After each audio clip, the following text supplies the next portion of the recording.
চলো আজকে তোমাদের জন্য একটা রেসিপি নিয়ে চলে এসেছি। রেসিপিটা হলো চিকেনের রেসিপি।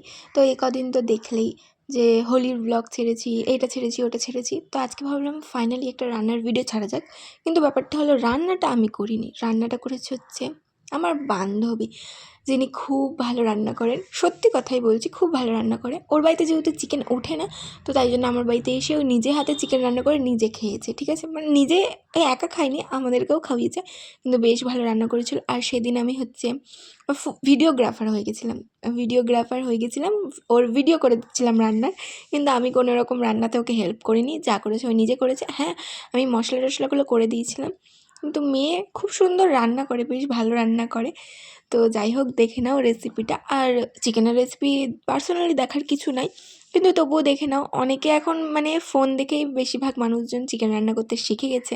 তবুও তোমাদের সাথে ভাবলাম যে চলো শেয়ার করা যাক। যেহেতু আমার বান্ধবী রান্না করেছে, এটা যদি আমি রান্না করতাম তো অবভিয়াসলি শেয়ার করতাম না।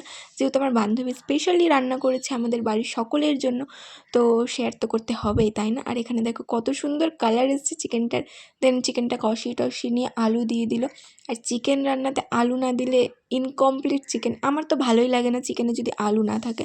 তো যাই হোক, এখানে দেখো সুন্দর করে একদম রান্না করে নিয়েছে। আর এখানে সুন্দর করে দেখিয়েও দিচ্ছে তোমাদেরকে যে কত সুন্দর কালারটা এসছে।